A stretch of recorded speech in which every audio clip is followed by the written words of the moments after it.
মহেশতলায় সাপের আতঙ্কে আতঙ্কিত এলাকাবাসী। খবর দেওয়া হলো বন দপ্তরকে। আজ সন্ধ্যায় মহেশতলা 25 নম্বর ওয়ার্ডের মণ্ডলপাড়ার বাসিন্দা ছবি মণ্ডলের বাড়ির সামনে একটি বিষধর সাপ দেখে আতঙ্ক ছড়ালো। সাপ দেখতে শতাধিক মানুষের ভিড়। উল্লেখ্য, আজ সন্ধ্যায় প্রায় 5 ফুট বিষাক্ত সাপ দেখতে পায় এলাকার মহিলা। আতঙ্কিত হয়ে পড়ে ওই মহিলা। খবর পেয়ে দিবাকর নামে সোশ্যাল ওয়ার্কার ঘটনাস্থলে পৌঁছে বাড়ির সামনে থেকে উদ্ধার করে প্রায় 5 ফুটের একটি বিষধর সাপ। পরে সাপটিকে বন দপ্তরের হাতে তুলে দেওয়া হবে বলে জানায় সোশ্যাল ওয়ার্কার। সাপটা এদের বাড়ির সামনেই ছিল। অনেকক্ষণ থেকে ফোন করাতে আমি রিসিভ করতে পারছিলাম না, অন্য জায়গায় কাজ করছিলাম। সেখান থেকে এসে এখন সাপটাকে আমি উদ্ধার করলাম, নিয়ে যাচ্ছি, নিয়ে গিয়ে ফরেস্ট ডিপার্টমেন্টের হাতে জমা করবো। এখন দেবাশিস বাবুর হাতে জমা করবো।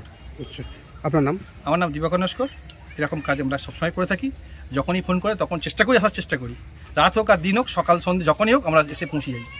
সময় গেটের সামনে এসে দেখছি সাপটা শুয়ে আছে, আর দেখা গেছে আপনারা দেখে আমরা বন দপ্তর লোককে ফোন করছি। এই লোক এলো। এটা আপনারই বাড়ি? হ্যাঁ, আমাদের বাড়ি। অনেক আতঙ্ক, চন্দ্রকোড়া সাপ তো বিষাক্ত না, আতঙ্ক হবেই। এখন কি ধরা গেছে? হ্যাঁ, এখন ধরা গিয়েছে। খুব ভয় পাচ্ছিল, ঘরে ঢুকতে পারছিল না। কতটা আশ্বস্ত হলেন? এদিকে আরো বাচ্চা ঘুরে দেবো সাপ, চন্দ্রকোড়া সাপের বাচ্চা আর ওইদিক ওদিক করে ঘুরে দেবো। হ্যাঁ, অনেক বড় আর একটা আছে ওইদিকে ঘুরে। এই জায়গাটার নাম? চন্দ্রনগর মন্ডলপাড়া। আপনার নাম? ছবি মন্ডল। আপনারই বাড়ির সামনে? হ্যাঁ, আমার বাড়ির সামনে।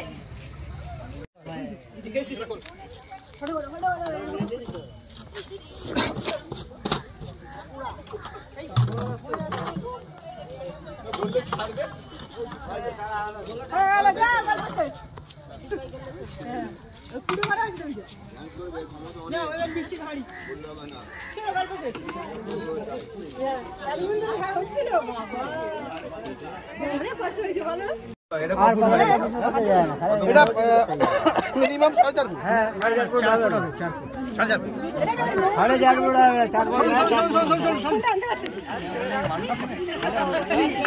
আচ্ছা, কি বস্তা কি না আনবো?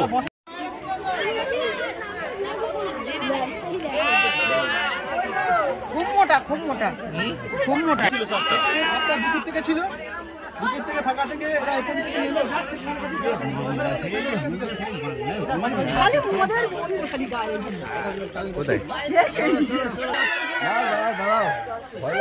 আস্তে আস্তে আস্তে সবাই দেখতে হবে। সাপ টেড়ে কামড়ায় না। হ্যাঁ, সাপ যখনই কামড়াবে সঙ্গে সঙ্গে কিন্তু হসপিটাল যেতে হবে। হসপিটাল ছাড়া কোনো রাস্তা নেই, রোজাবিদ্যা করা যাবে না। সঙ্গে সঙ্গে যেখানেও সরকারি হসপিটাল যাবেন সেখানে গেলে ওরা এবিএস চালু করতে পারে। আগে ব্লাড নেবে, দেখে নেবে রক্ত বিষ আছে কিনা, তারপরে ওরা এবিএস চালু করবে। রোজাবিদ্যা করবেন তো মারা যাবেন কিন্তু। Gurukul Global School. State-of-the-art infrastructures and schooling for students.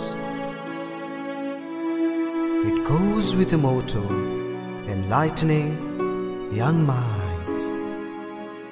We believe every child is special and possesses unique capabilities, talent and skills.